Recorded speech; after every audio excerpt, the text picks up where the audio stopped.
नमस्कार दोस्तों, US Tanwar agriculture foundation के ऑनलाइन यूट्यूब चैनल में आपका स्वागत है। आज हमारी 46वीं क्लास है और हम पढ़ रहे हैं एरिड एग्रीकल्चर। तो एरिड एग्रीकल्चर में हमने बहुत सारी चीज़ें पढ़ी हैं। उसमें हमने कुछ क्रॉप्स पढ़ी हैं जो कि एरिड एग्रीकल्चर के लिए सूटेबल हैं। कुछ क्रॉप्स की हमने वैरायटीज़ के बारे में पढ़ा है कि भाई इन किस्मों जो है, इन फसलों की ये किस्में हैं जिनका हम उपयोग एरिड क्षेत्र में ले सकते हैं। तो हमने कल पढ़ लिया था ग्वार तक। ग्वार की आपको हमने किस्में लिखवा दी थी, दुर्गापुरा सफेद, दुर्गापुरा जया और आरजीसी, है ना। तो ये जो तीन किस्में थी आपको हमने लिखवा दी थी। अब जो नेक्स्ट क्रॉप चलेगी वो चलेगी आपके मूंगफली। कौन सी है? मूंगफली। मूंगफली जो है इसको बोलते हैं मूंगफली, पर लिखने में इसको लिखा जाता है मूंगफली। बोलने को तो बोल देते हैं मूंगफली, पर लिखते कैसे इसको? मूंगफली। और इंग्लिश में क्या बोलेंगे इसको? ग्राउंडनट। क्या बोलेंगे इंग्लिश में इसको? ग्राउंडनट। तो इसकी भी दो वैरायटीज हैं। पहली है JL24 और दूसरी है GG2। JL24 GG2। नेक्स्ट हमारी क्रॉप है वो कौन से है? नंबर 14।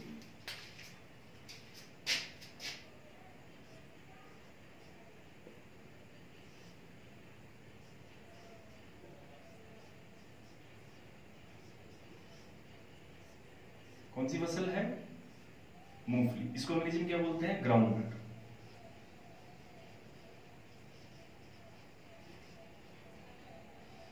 ठीक है।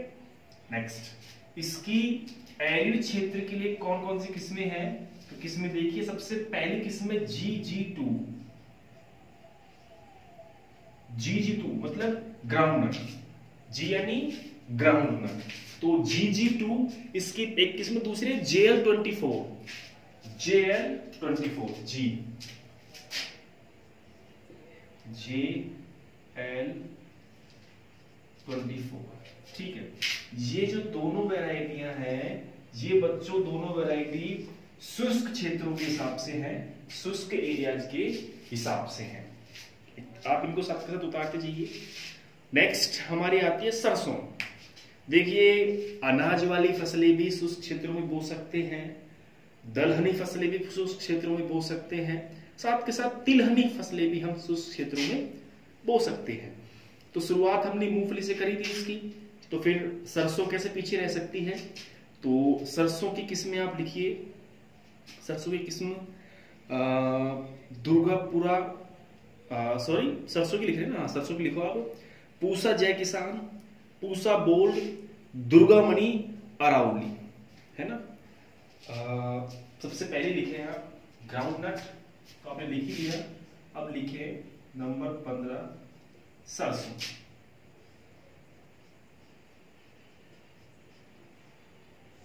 ठीक है। सरसों अंग्रेजी में क्या बोलते हैं बच्चों? मस्टर्ड।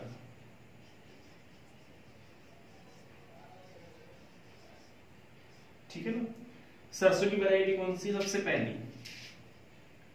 पूसा, सॉरी हाँ, पूसा गोल्ड भी इसकी वैरायटी है और पूसा जय किसान भी इसकी वैरायटी है ना। तो पहले हम लिखेंगे पूसा जय किसान। कैसे लिख लो आप, आपकी जैसी इच्छा हो। पूसा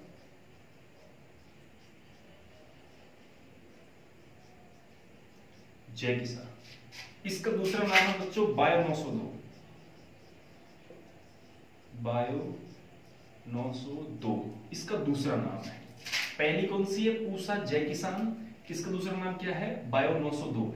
ये दोनों नाम पूछ लेते हैं कभी कभी, ये दोनों नाम इसके पूछे जाते हैं। कभी कभी बायो 902 पूछ लेते हैं किसकी है, कभी पूछे जय किसान पूछ लेते हैं, इसलिए आपको पता होना चाहिए। IRI से निकली हुई किस्में है। दूसरा पूसा बोल्ड, पूसा बोल्ड पहली वैरायटी पूसा जय किसान, दूसरी पूसा बोल्ड, तीसरी है वो है दुर्गामणि। कौन सी है तीसरी वैरायटी? दुर्गामणि।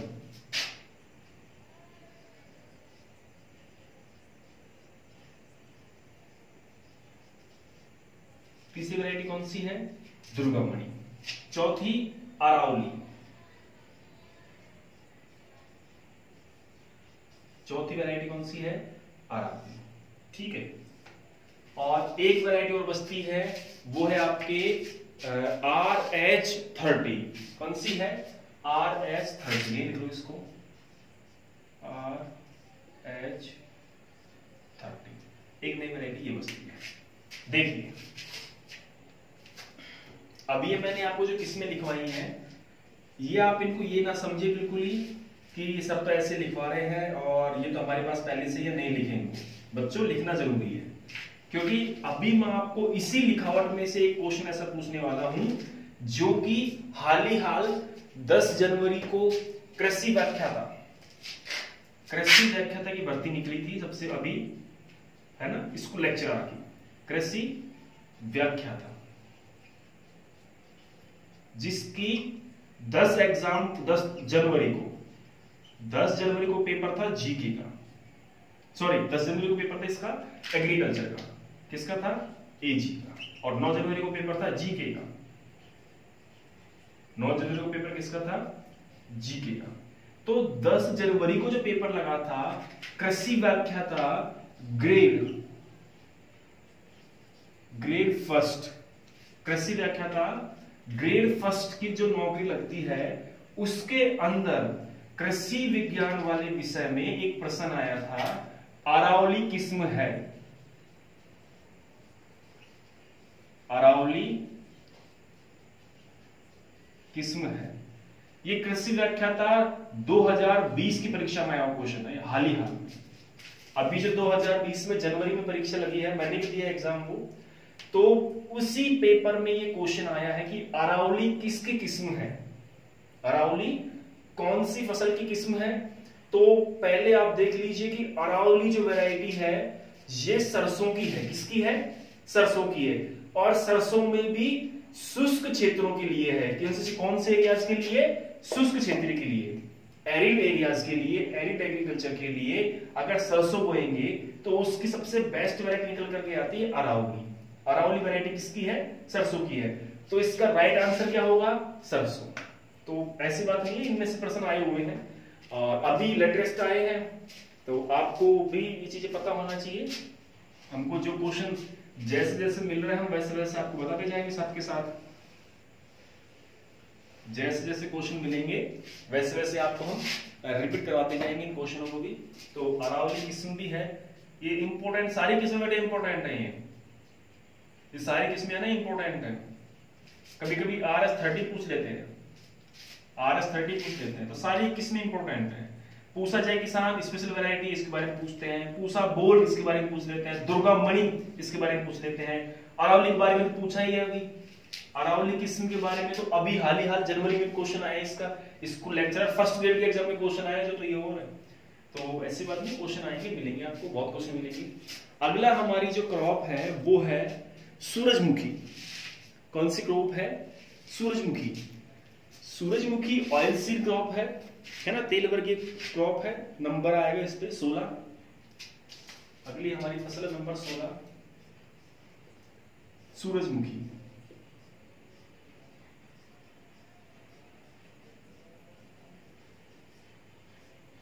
इसको बोलते हैं सनफ्लावर।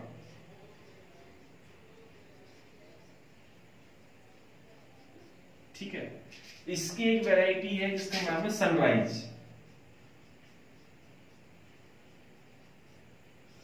सनराइज का पूरा मतलब क्या होता है? सन प्लस राइज।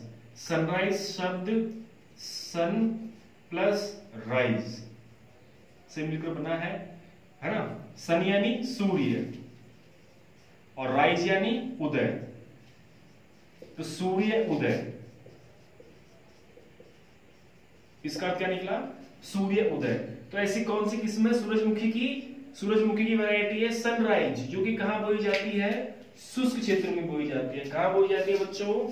शुष्क क्षेत्रों में बोई जाती है सूरजमुखी की सनराइज वैरायटी जो है ये। सनराइज स्कूल का भी नाम हो सकता है, देखो कई स्कूलों के नाम होते हैं, मूनराइज, सनराइज, है, तो वो भी हो सकता है।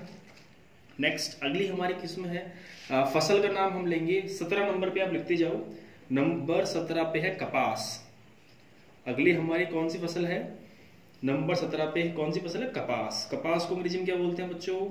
कपास को इंग्लिश में बोलते हैं कॉटन। क्या बोलते हैं?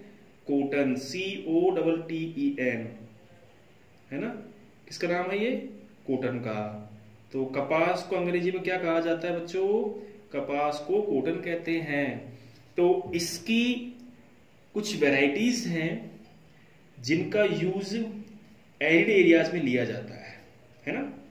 कौन कौन सी हैं? तो वो आप लिख सकते हैं, एक बार लिख लें आप, जब तक मैं इंक रिफिल कर लूँ। इसकी इंक पता नहीं कैसे कम हो जाती है बच्चों, खुला रह जाता है थोड़ा सा, तो इंक कम हो जाती है इसकी। कोई दिक्कत नहीं, हम भर लेते हैं वापस से, आप लिखते जाओ। कपास की पहली किस्म है प्रभात। पहली किस्म कौन सी है? प्रभात। दूसरी है महालक्ष्मी। पहली किस्म प्रभात, दूसरी महालक्ष्मी, तीसरी वरहालक्ष्मी, तीसरी वरहालक्ष्मी, और चौथी हेम्पी। चौथी कौन सी है? हेम्पी। और पांचवी H4, पांचवी H4,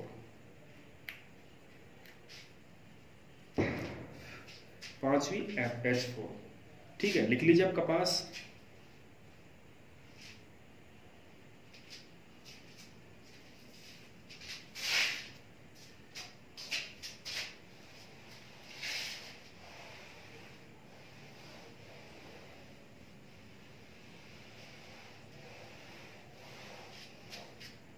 अगली जो फसल है कौन सी है? कपास। नंबर 17।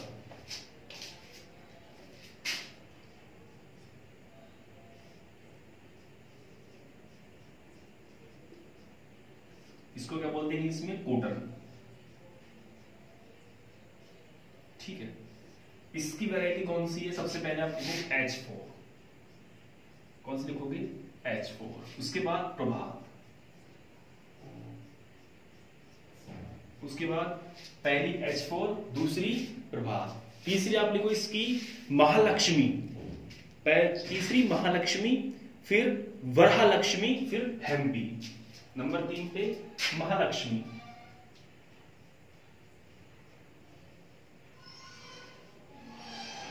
नंबर 4 वरहालक्ष्मी,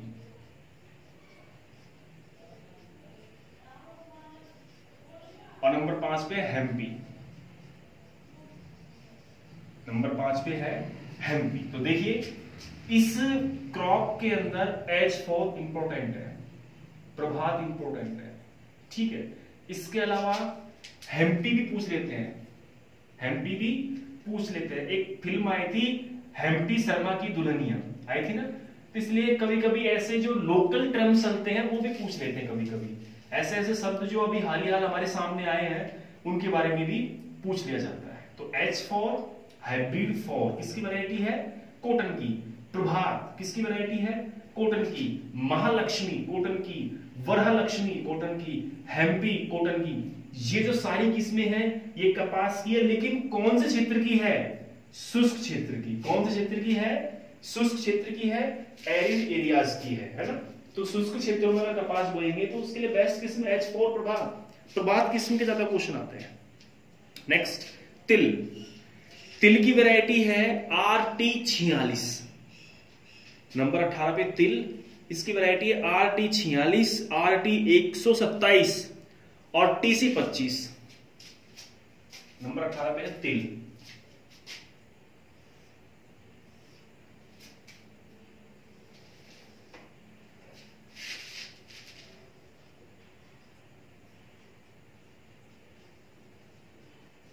तिल को बोलते हैं सेसेमम, है ना? Scientific name सेसेमम इंडिकम। ठीक है, तो तिल की वैरायटी सबसे पहले RT46। पहली वैरायती कौन सी इसकी? RT46। Number 2 RT127। Number 2 RT127, RT127। और नंबर 3 जो लास्ट में बचती है वो कौन सी है? TC25। कौन सी बच्चों? TC25। TC25। ठीक है, कपास की आपने लिख ही लिया। तिल की वैरायटी याद रखने का शॉर्ट ट्रिक RT46 RT127, ठीक है। ज्यादातर क्वेश्चन इसका पूछा जाता है RT का, ये ज्यादा क्वेश्चन में वैरायटी आती है। तो RT शॉर्ट कोड किसका है, इसको देखो आप, RT, R यानी राजस्थान और T यानी तिल। आ गया समझ में? R यानी राजस्थान और T यानी तिल, अर्थात क्या बना, राजस्थान तिल 46 और दूसरी राजस्थान तिल 127, है ना। इस प्रकार से शॉर्ट कोड बनाया गया है RT का। जैसे आपको बताया था मैंने RMG RMO, वैसे ही RT का भी एक शॉर्ट कोड है। ये भी आपको विशेष ध्यान में रखना है, ठीक है। लास्ट हमारी क्रॉप बस्ती है नंबर 19 पे, सोयाबीन। कौन सी बस्ती है, सोयाबीन। इसकी भी दो वैरायटी है, पहली है JS 335, दूसरी NRC 37, NRC 37।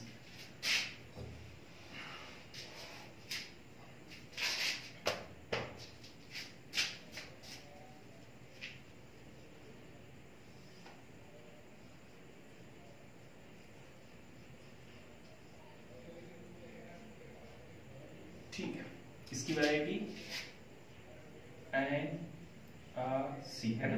NRC यानी national research centre 37, NRC 37, NRC 37। और दूसरी जो इसकी वैरायटी है, दूसरी वैरायटी है JS 335। दूसरी वैरायटी कौन सी है, JS 335, ठीक है। ये वैरायटीज हैं। शुष्क क्षेत्रों की फसलें मैंने आपको लिखवा दी, और शुष्क क्षेत्रों में उन फसलों की किस्में, मुख्यतः किस्में जो हम बो सकते हैं वो भी मैंने आपको लिखवा दी है। तो आपको ये सभी चीजें बच्चों याद करनी है, बार बार इनका लिख लिख के आपको अभ्यास करना है, ठीक है। आपको ये चीजें याद रहनी चाहिए। तो ये सारी क्रॉप्स आपने उतार लिया, 19 फसलों के बारे में मैंने आपको बता दिया है। तो एरिड एग्रीकल्चर का जो चैप्टर है यहीं तक है आपके सिलेबस में, तो यहीं तक हम इसको फिनिश करते हैं। अब नेक्स्ट हमारा टॉपिक चलेगा, वो है क्रॉप रोटेशन। कौन सा है, क्रॉप रोटेशन। तो इसको मैं मिटा रहा हूं बच्चों, इसको आप उतार सकते हैं। और अगर मान लीजिए कोई आपका रह गया हो तो आप इसको रिवाइज कर लें, तो वहां भी आपको ये चीजें देखने को मिल जाएंगी। कुछ छूट गया हो तो वहां से भी आप इनको साथ के साथ लिख सकते हैं, ठीक है। तो एरिड एग्रीकल्चर हमारा फिनिश। अब चलेगा crop rotation.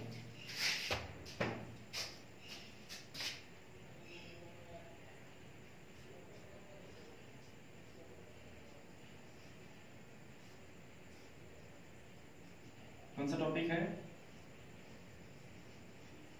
Crop rotation. Crop rotation ये हमारा आज का नया चैप्टर, ठीक है। क्रॉप रोटेशन को हिंदी में बोलते हैं फसल चक्र। क्या बोलते हैं बच्चों, फसल चक्र, ठीक है। सबसे पहले आप इसको समझो, क्रॉप रोटेशन क्या चीज है। देखो आपने पढ़ा है खूब,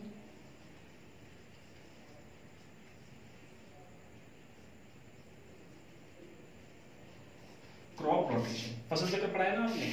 तो देखो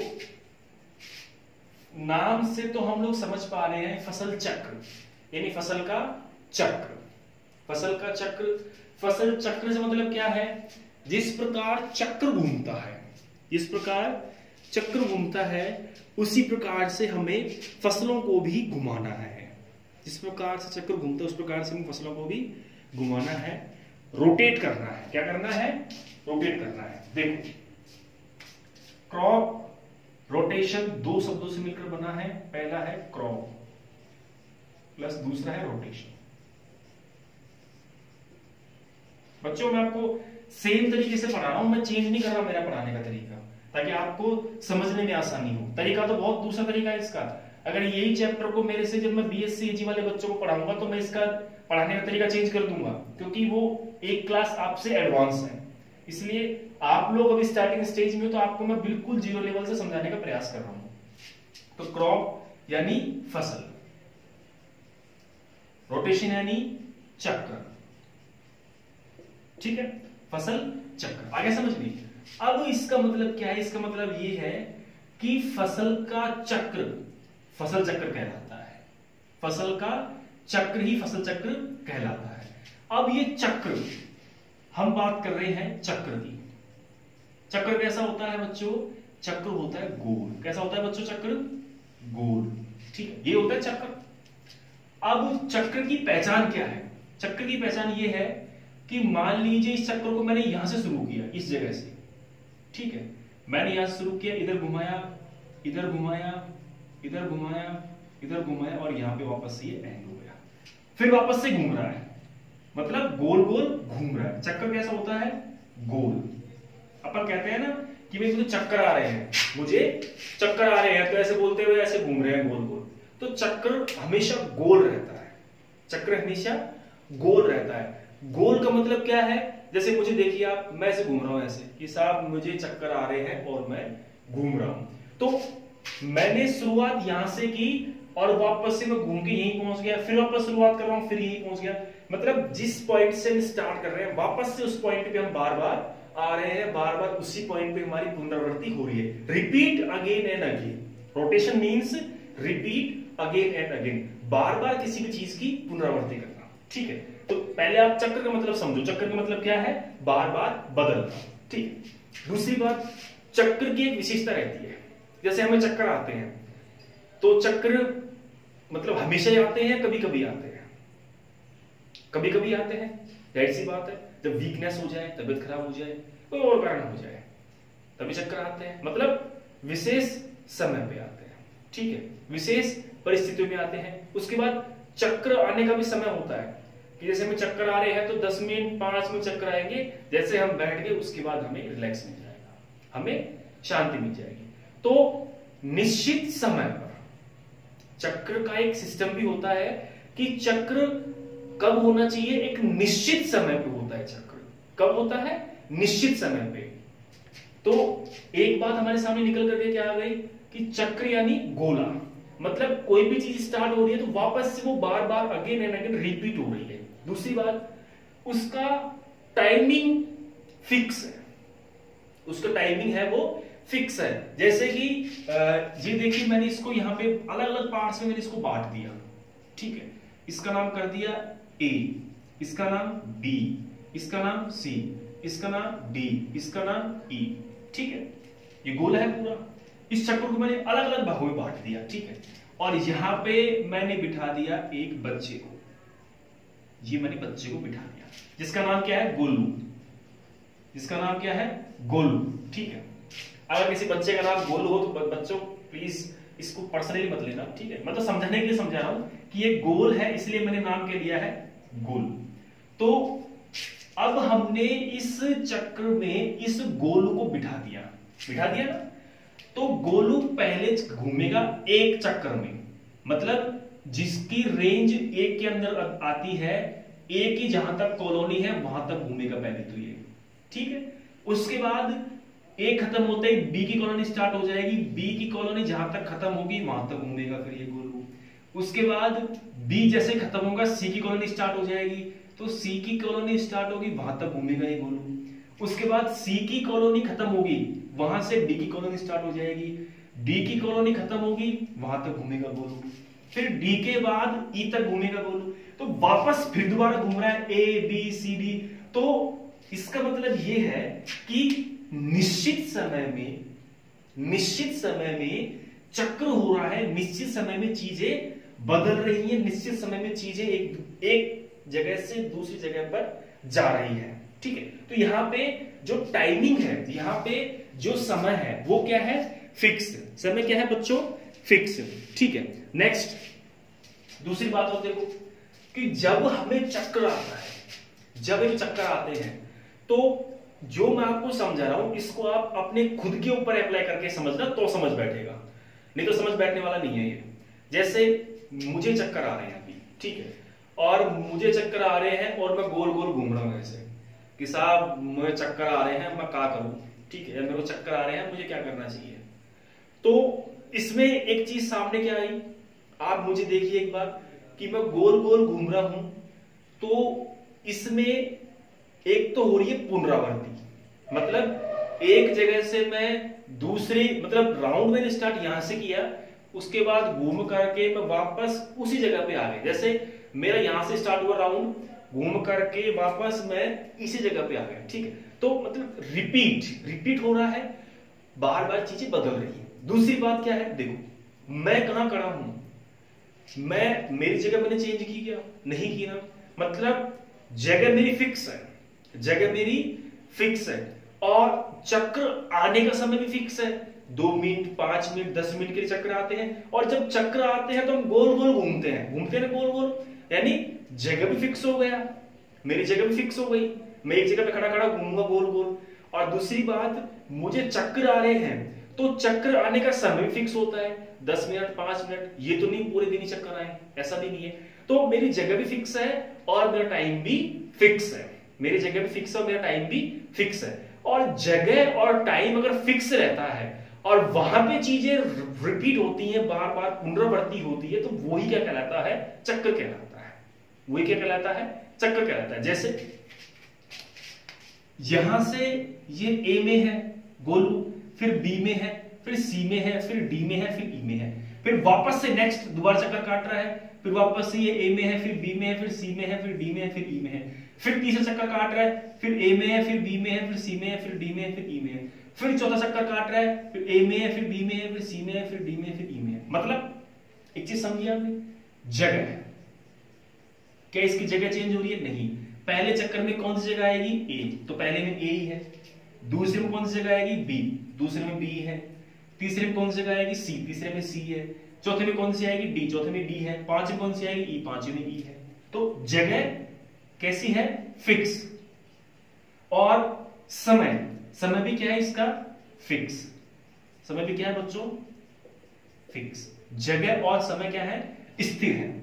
आगे समझ में, तो चक्कर का मतलब फिक्स जगह पे फिक्स समय के लिए किसी भी चीज का घूमना क्या कहलाएगा, चक्र कहलाएगा। अब उसको आप एग्रीकल्चर में अप्लाई कीजिए। अब आते हैं हमारे सब्जेक्ट की तरफ कि फसल चक्र क्या कहलाता है। फसल चक्र का मतलब है कि फसल को निश्चित समय और निश्चित जगह पर, फसल को निश्चित समय और निश्चित जगह पर हेर फेर कर होना, क्योंकि यहां पे घूमेगी कौन सी चीज, फसल घूमेगी। कौन सी घूमेगी बच्चों, फसल घूमेगी। तो crops are rotate on fix place and fix time. फसल का एक जगह से दूसरी जगह पर चेंज होना या फसलों में बदलाव होना। अब चेंज तो ये तो नहीं है कि जैसे हमने पहले फसल को एक खेत में बोई, उसके बाद 1 महीने बाद दूसरे खेत में बोएंगे, ये थोड़ी होगा क्रॉप रोटेशन, नहीं, ये रोटेशन नहीं है। फसलों को हेर फेर कर बोना, जैसे आपने इस साल बाजरा बोया तो अगले साल आप गुआर बोएंगे, इस साल आपने गेहूं बोया अगले साल सरसों बोएंगे, that is rotation. Rotation means कि क्रॉप्स का बदलना, फसल का बदलना ही फसल चक्र कहलाता है। तो यहाँ की परिभाषा में ये समझ में क्या आ रहा है, हमारे परिभाषा में चीज निकल करके आ रही है कि फसलों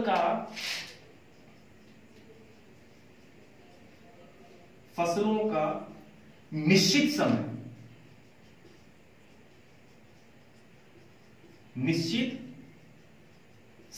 व निश्चित जगह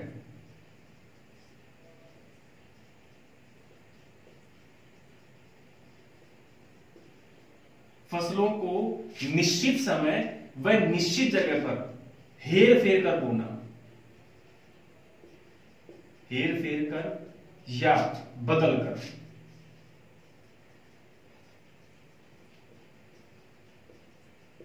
क्या कहलाता है, फसल चक्र कहलाता है।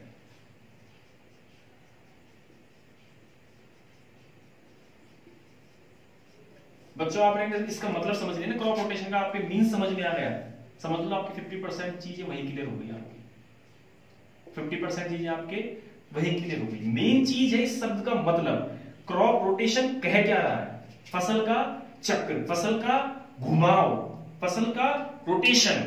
Crop rotate from fix place and fix time, फसल को निश्चित समय और निश्चित जगह पर हेर फेर कर घूमना क्या कहलाएगा, फसल चक्र कहलाएगा। अब फसल चक्र हम क्यों अपनाते हैं, why are apply crop rotation, why are use crop rotation, what is the benefits of crop rotation, how can apply crop rotation.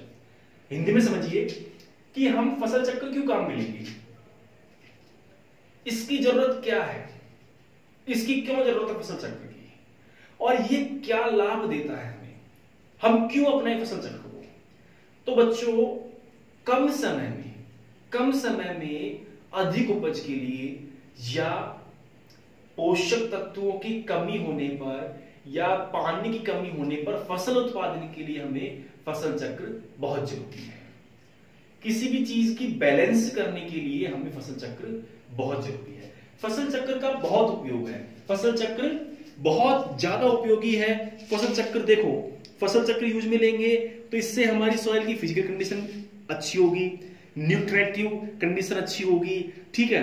इसके साथ साथ हमारी जो सॉइल इरोजन जो होता है, जिसको बोलते हैं मृदा क्षरण, है ना, ये मृदा कटाव भी कह सकते हैं, मृदा कटाव कम होगा, फसलों की उपज बढ़ेगी, ठीक है। इसके साथ साथ क्रॉप रोटेशन से क्या होगा कि कुछ विशेष कीट, विशेष खरपतवार, विशेष रोग जो कि एक ही फसल पे लगते हैं, कुछ विशेष खरपतवार, विशेष कीट, विशेष रोग जो कि एक ही फसल में लगते हैं, उनसे हमें काफी हद तक हेल्प मिल जाएगी, उनसे हमें काफी हद तक छुटकारा मिल जाएगा। जैसे गेहूं में गेहूं सा होता है, ये फसल के साथ उगने वाला खरपतवार है।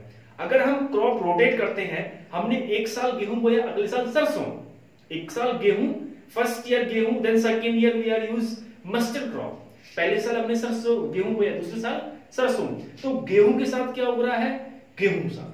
लेकिन जैसे ही हम अगले सेशन में, अगले सीजन में, रबी के सीजन में अगर हम गेहूं की जगह अगर वापस से गेहूं बोएंगे तो क्या उगेगा, वही उगेगा, फेलरिस माइनर, है ना। गेहूं के साथ क्या उग रहा है, फेलरिस माइनर, ठीक है। तो गेहूं को हमने पहली बार बोया तो फेलरिस माइनर होगा, लेकिन दूसरे बार बोएंगे हम गेहूं तो वापस से वही उगेगा। अगर हम क्रॉप रोटेशन लेते हैं और सेकंड ईयर में हम गेहूं की जगह मस्टर्ड क्रॉप बोते हैं तो फेलरिस माइनर के उगने की संभावना बहुत कम हो जाएगी। दूसरी बात, हम इजी वे में आसानी से फेलरिस माइनर को आइडेंटिफाई कर सकते हैं, पहचान सकते हैं, और उसका छोटी अवस्था पे हम नियंत्रण कर सकते हैं, छोटी अवस्था पे उसका हम कंट्रोल कर सकते हैं।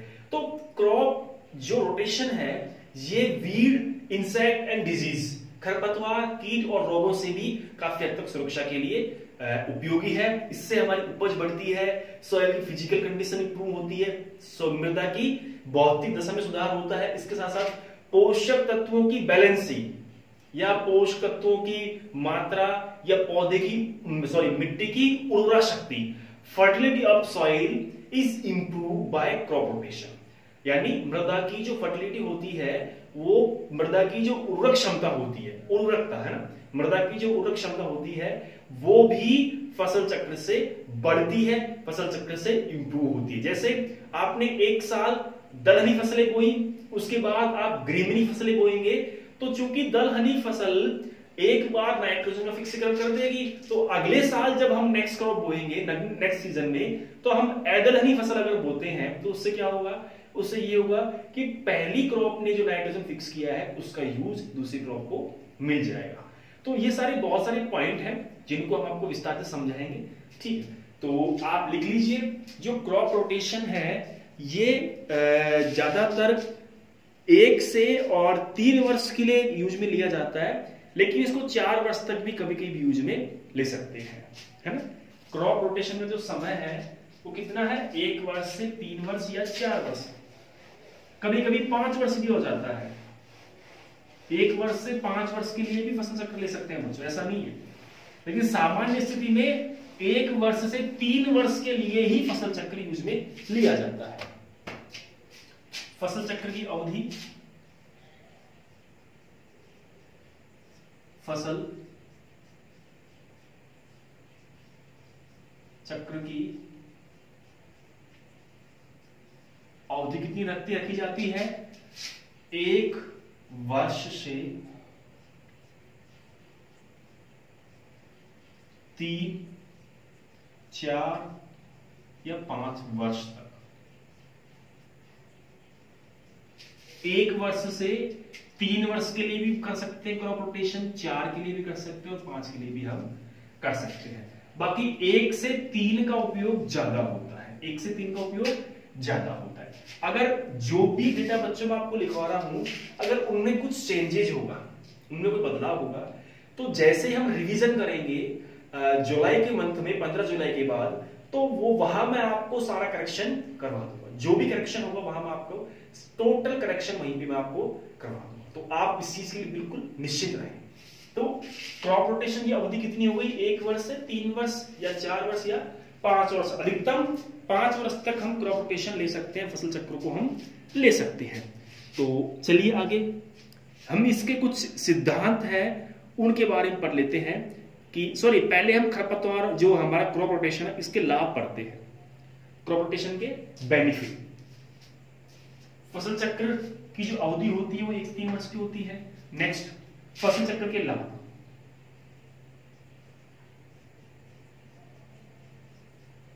फसल चक्र के लाभ, फसल चक्र के लाभ देखो, जिनके उस गोले में समझ में नहीं आया उनको मैं अब कृषि की भाषा में समझा देता हूं। जैसे गेहूं, हमारी शुरुआत होती है खरीफ से, तो हमने लिया खरीफ में बाजरा, उसके बाद रबी में चना, उसके बाद खरीफ। अब ये हमारा क्रॉप रोटेशन हो गया 1 वर्ष का। कितने वर्ष का हो गया? 1 वर्ष का। 1 वर्ष में कैसे? पहले हमने बाजरा बोया, फिर चना बोया। इसका मतलब क्या हुआ कि बाजरे को नाइट्रोजन की क्या होती है? आवश्यकता होती है,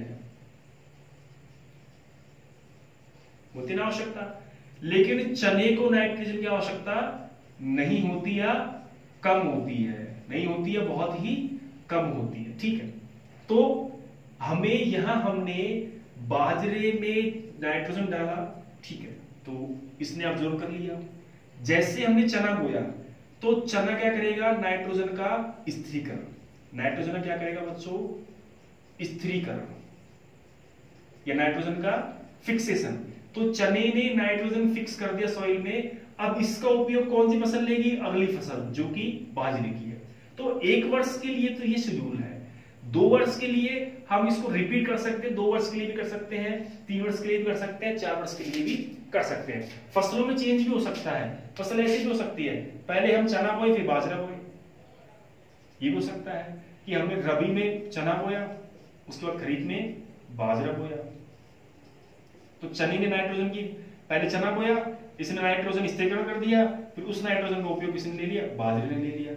तो इस प्रकार से भी हम क्रॉप्स को चेंज कर सकते हैं, रोटेशन को। ये हमारे ऊपर डिपेंड करता है। तो क्रॉप रोटेशन फार्मर्स की सुविधा के हिसाब से रखा जाता है, फार्मर्स की फैसिलिटी के हिसाब से रखा जाता है। उसमें कोई ऐसा नहीं है कि आप इसमें ये नहीं कर सकते। हाँ, कुछ सिद्धांत हैं, उन सिद्धांत को भी आपको फॉलो करना है, रूल रेगुलेशन है उसमें।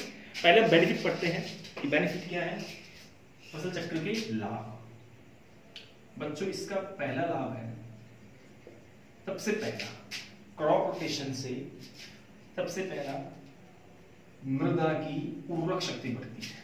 पहले क्या होती है? पहला लाभ क्या है? मृदा की उर्वरक शक्ति में सुधार होता है। उर्वरक शक्ति में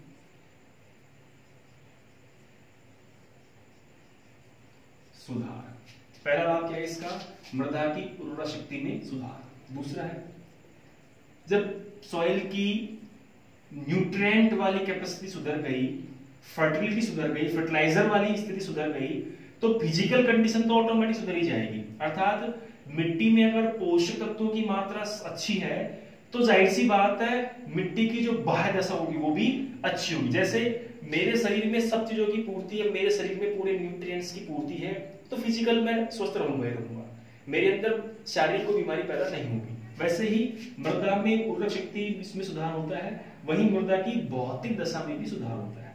improve soil physical property of soil, यहाँ पे इंप्रूव सॉइल फर्टिलिटी या इंप्रूव सॉइल फिजिकल प्रॉपर्टी या मृदा की भौतिक दशा में सुधार, मृदा की भौतिक दशा में सुधार। ठीक है ना, पहला हमारा पता है कि उर्वरक शक्ति सुधार, दूसरा पता है कि भौतिक दशा में सुधार, तीसरा है कीट। देखो आप इसको आप साथ से लिखते जाओ आप इनको, है खरपतवार, कीट व रोग लगने की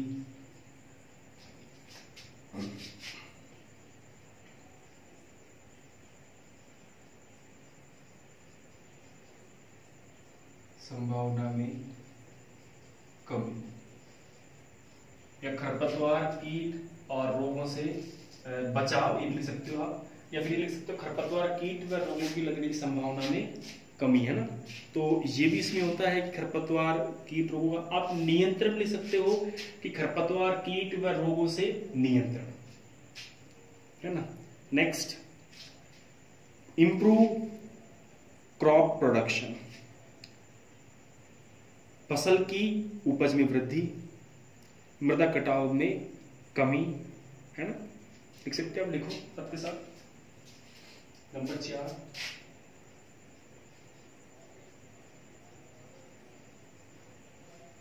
फसल की उपज में वृद्धि,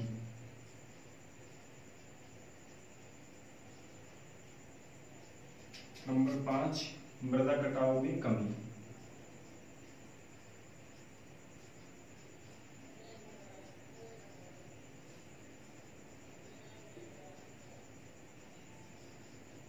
ठीक है ना, मृदा कटाव में कमी। ठीक है, नंबर 6, नंबर आप 6 में लिखिए। जैसे आपने लिखा है तो इसमें लिख सकते हो आप कि एक ही खेत में एक से अधिक फसलें उगाई जा सकती हैं।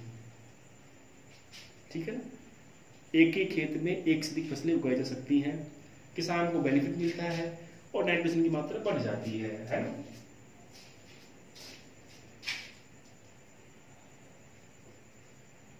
नाइट्रोजन की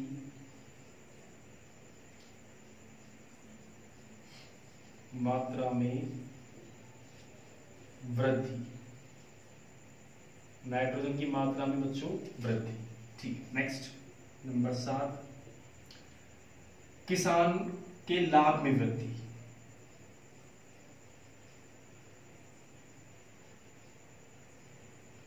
किसान के लाभ में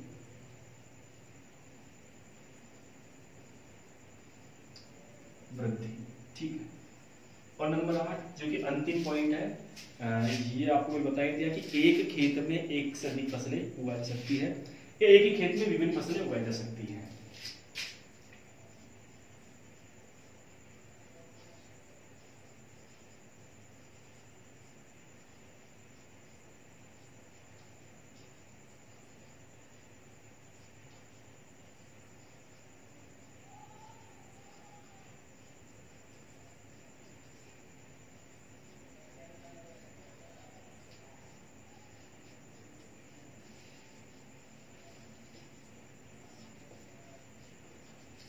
एक ही खेत में एक से अधिक या विभिन्न फसलें उगाई जा सकती हैं।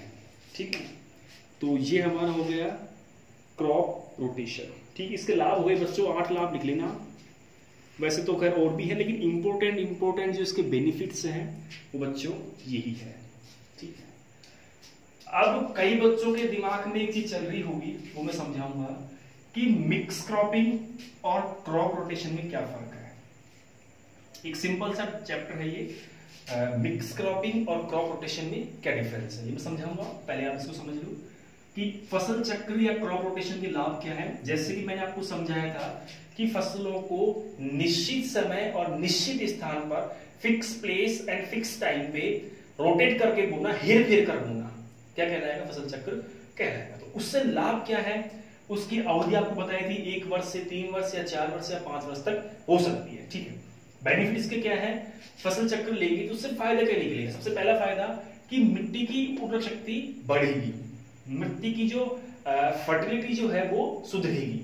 नेक्स्ट, मिट्टी की भौतिक दशा में सुधार होगा, फिजिकल प्रॉपर्टी ऑफ सॉइल या मिट्टी की बाह्य दशा कड़क है, पथरीली है, उन सब में सुधार होगा। नेक्स्ट, खरपतवार, कीट व रोग लगने की संभावना कम हो जाएगी, क्योंकि कुछ कीट होते हैं जो विशेष ही पौधे पे लगते हैं, अगर वो पौधा नहीं मिला तो वो अपना जीवन यापन नहीं कर सकते। इसलिए अगर अपन क्रॉप रोटेट करेंगे तो उसे अपने जीवन यापन करने के लिए पौधा मिलेगा नहीं तो जीवित रहेगा नहीं। जैसे आपको मैंने समझाया था कि टिड्डा, लॉकस्ट जो होता है, ये विपरीत समय में आंख, करंज, खेजड़ी, नीम, बबूल पे अपना जीवन यापन करता है। मान लीजिए विपरीत समय में नीम, करंज, खेजड़ी, बबूल, आंख का पौधा नहीं मिले तो मर जाएगा, तो ये मर जाएगा। इसलिए हमें फसल को बदल करके काम में लेना है। और टिड्डी से आदमी आया कि अभी हाल में खरीफ का मौसम स्टार्ट होने वाला है और टिड्डी का प्रकोप बहुत भयंकर रूप से बढ़ा हुआ है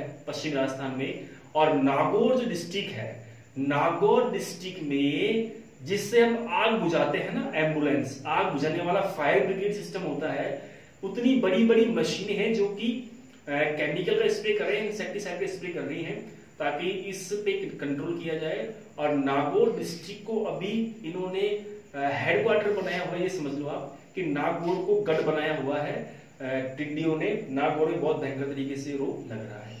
तो टिड्डी भी बहुत बहुत गंदी कीट है, जब जहां से जाती है तो कुछ नहीं छोड़ती, बर्बाद करती हुई जाती है ना। काफी संख्या में टिड्डी, 8 लाख 10 लाख के आसपास, करोड़ों की संख्या में टिड्डी आ रही है। तो साइंटिस्ट लोग फार्मर्स को समझा रहे हैं बार बार। आगे चलिए, फसल की उपज में वृद्धि होती है। अगर अपन फसल चक्र लेंगे तो जाहिर सी बात है, मिट्टी की पोषक तत्वों में सुधार हो रहा है तो हमारी उपज तो बढ़ेगी बढ़ेगी, तो बढ़ना तय है। नेक्स्ट, मृदा कटाव में कमी, बिल्कुल राइट बात है कि अक्सर क्या होता है, अगर हम एक ही फसल बोते हैं तो मिट्टी की सिचुएशन भी एक जैसी हो जाती है, लेकिन अगर हम बदल बदल की फसलें बोते हैं तो हमारी मिट्टी का जो अपरदन होता है, मिट्टी का जो कटाव होता है, सॉइल का जो इरोजन होता है, उसमें भी कमी हो जाती है। ये आपको पढ़ाएंगे सॉइल साइंस में कि सॉइल इरोजन कौन कौन सा होता है, 2 प्रकार से होता है, जल के द्वारा और वायु के द्वारा। इसको बोलते हैं मृदा क्षरण, जल के द्वारा क्षरण और वायु के द्वारा क्षरण। तो इसके शॉर्ट ट्रिक्स भी हैं, वो आपको हम समझाएंगे, सारी चीजें सब धीरे धीरे आते जाएंगे आपके दिमाग में। नेक्स्ट, नाइट्रोजन में वृद्धि। चूंकि आपको हमने बताया कि दलहनी के बाद अदलहनी फसल बोना, तो यह अदलहनी के बाद दलहनी फसल बोना, तो जैसे ही नाइट्रोजन की कमी एक फसल कर दी, जैसे हमने बाजरा बोया तो बाजरा ने नाइट्रोजन को एब्जॉर्ब कर लिया, उसके बाद हम चना बो रहे हैं तो जो नाइट्रोजन की कमी बाजरे की वजह से हुई है खेत में, उसकी पूर्ति कौन कर देगा, चना कर देगा उसकी पूर्ति, चना उसको फुलफिल कर देगा, रिफिल कर देगा। उसके बाद नेक्स्ट टाइम हम जो क्रॉप बोएंगे तो उसमें नाइट्रोजन की कमी पैदा नहीं होगी, ये भी आपको हम समझाएंगे, ठीक है। तो नाइट्रोजन की मात्रा में वृद्धि होती है। नेक्स्ट, किसान को बेनिफिट मिलता है, जब यहाँ फसल की उपज में वृद्धि होगी तो बेनिफिट तो मिलेगा ही मिलेगा। नेक्स्ट लास्ट है कि एक ही खेत में हम अलग फसलें बो सकते हैं, विभिन्न फसलें बो सकते हैं। अब इस लाइन से एक अब निकल करके ये आ रहा है, एक तो ये होता है कि एक ही खेत में अलग अलग समय पे फसलें बोए, और एक ये होता है कि एक ही खेत में एक से अधिक फसलें बोए एक ही समय पे, है ना। तो ये थोड़े से डिफिकल्ट सिचुएशन आ गए आपके सामने, इनको आप उतार लेना क्योंकि मैं बिठाने जा रहा हूं बच्चों को अपना। देखो हमारे सामने एक थोड़ी सी कठिन परिस्थिति आई है कि एक ही खेत में विभिन्न फसलें, यानी इसका मतलब क्या है कि एक ही समय में एक से अधिक फसलें बोना एक ही खेत में, या एक के बाद एक या एक वर्ष में कई सारी फसलें बोना। तो बच्चों इसका मतलब है कि एक वर्ष में कई फसलें बोना।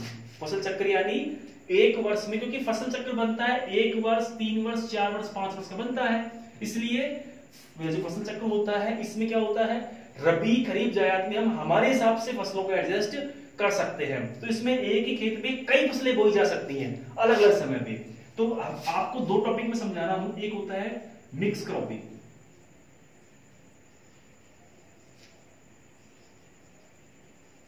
एक होता है क्रॉप रोटेशन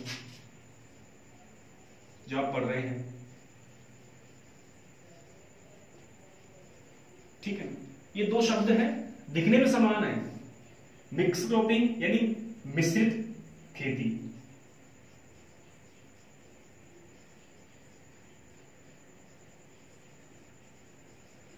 और क्रॉप रोटेशन यानी फसल चक्र।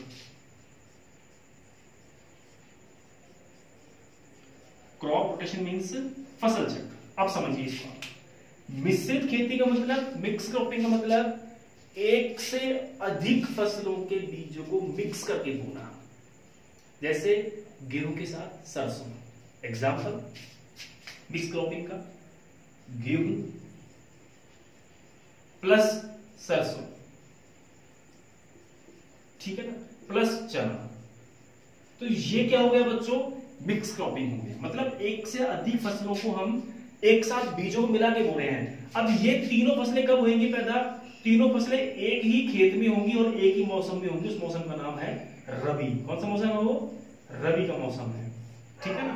तो मिश्रित खेती यानी फसलों को मिश्रित करके बोना, फसलों को मिक्स करके बोना। मिक्स अपन बोलते हैं मिक्सिंग, मिक्सी यानी मिक्स करता है सब चीजों को। वैसे ही मिक्सिंग का मतलब सीड को मिक्स करके सेम टाइम पे बोना। तो ये सभी फसलों बोने का समय सेम है, इसलिए मिक्स क्रॉपिंग। लेकिन क्रॉप रोटेशन क्या होता है, क्रॉप रोटेशन में इस प्रकार का कार्य नहीं किया जाता है। क्रॉप रोटेशन में साल भर का फसल चक्र तैयार किया जाता है, साल भर, 1 साल, 2 साल, 3 साल, 5 साल का, कि हमें इस प्रकार से फसलों को बोना है, इस प्रकार से फसलों को हमें आगे प्रकार से बदलाव करके फसलों को उगाना है। तो फसल चक्रों में पहले खरीफ, उसके बाद रबी, उसके बाद जायद। तो उसमें भी फसल चक्र में ये चीज ध्यान रखी जाती है कि पहले खरीफ की फसल बोएंगे, उसके बाद रबी की फसल बोएंगे, उसके बाद जायद की फसल बोएंगे। तो फसल चक्र में चक्र का ध्यान रखा जाता है और साल भर तक चलता है। यहाँ ऐसा कोई समस्या नहीं है, चक्र वगैरह वो टेंशन नहीं है। यहाँ पे हम हमारे हिसाब से इसमें सीड मिक्स कर सकते हैं, ठीक है। ये साल भर नहीं चलता, इसी सीजन में चलता है। एक सीजन में रबी में हमने ये फसल बोई, तीनों मिक्स करके, खरीफ में कुछ अलग बो दिया, ठीक है। इस प्रकार से मिक्स क्रॉपिंग मतलब होता है कि फसल के बीजों को मिक्स करके बोना, और क्रॉप रोटेशन यानी फसलों को अदल बदल के बोना, हेर फेर के बोना, ठीक है ना। तो यहाँ पे मतलब क्या है, एक ही खेत में विभिन्न फसलें उगाई जा सकती हैं। तो विभिन्न फसलें एक समय में नहीं उगाएंगे, एक समय में ये फसलें एक समय पे उगी सारी की सारी, तो हम एक समय पे नहीं उगाएंगे, हम उनको अलग अलग समय पे उगाएंगे। कब उगाएंगे, अलग अलग समय पर उगाएंगे। अब वो समय 1 साल का भी हो सकता है, 2 साल का भी, 3 या 4 या 5 साल का भी हो सकता है। तो मिक्स क्रॉपिंग और क्रॉप रोटेशन ये बेसिक डिफरेंस था जो आपको मैंने समझा दिया।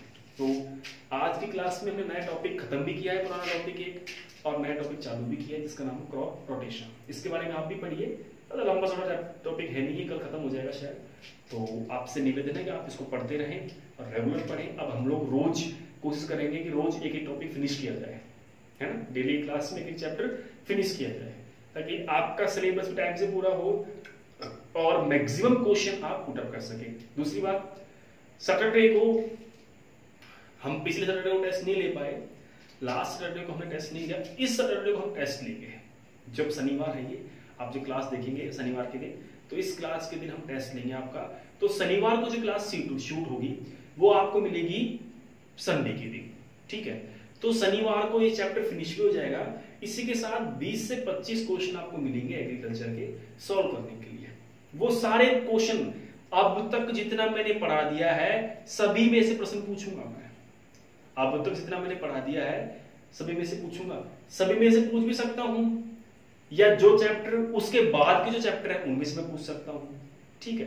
तो वो मेरे पे डिपेंड करता है, लेकिन मैं क्वेश्चन पेपर आपको दूंगा और आपको याद करना है। दूसरी बात, डेली अखबार पढ़ो, एग्रीकल्चर में जो बदलाव होते हैं उनके बारे में आपको जानकारी होना बहुत जरूरी है। तो वो भी आपको मैं लिखवा देता हूँ। हालांकि जितना मेरा प्रयास होता है मैं आपको रोज लिखवा देता हूँ, फिर भी अगर चेंजेस होगा तो मैं आपको लिखवा दूंगा।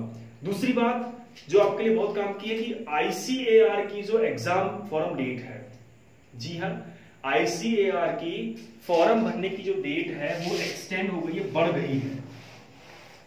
ICAR की फॉर्म भरने की जो डेट है बच्चों बढ़ गई है, और बढ़ करके कितनी हो गई है, अब हो गई है 31/5/2020 तक आप ICAR के आवेदन कर सकते हैं।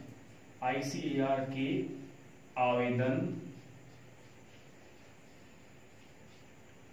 कर सकते हैं।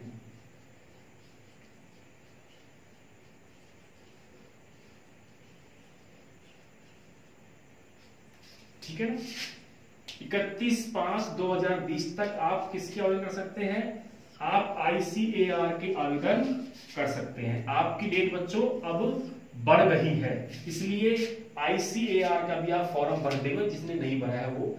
दूसरी बात, जो बच्चे हमारी क्लास को पहली बार देख रहे हैं उनसे रिक्वेस्ट है कि प्लीज क्लास को सब्सक्राइब करिए आप हमारे चैनल को, और बेल आइकन दबाइए ताकि डेली क्लास आपको मिले। हमारे पेज को लाइक कीजिए आप, ताकि हमारी मेहनत भी हमें रिजल्ट में मिले कि आप लोग हमारी क्लास को प्रॉपर देख रहे हैं, हमें रेस्पॉन्स बेटर मिल रहा है, तो हमको भी फिर मजा आता है पढ़ाने में। जितना आप क्लासों को अपने दोस्तों के पास शेयर करेंगे, स्टूडेंटों के पास जो कि 12th एग्रीकल्चर के हैं और जेड की कोचिंग करना चाह रहे हैं, जितना हमारे व्यूअर्स बढ़ेंगे हमें उतना ही पढ़ाने में मजा आएगा। तो आपसे रिक्वेस्ट आप शेयर करें इस क्लास को।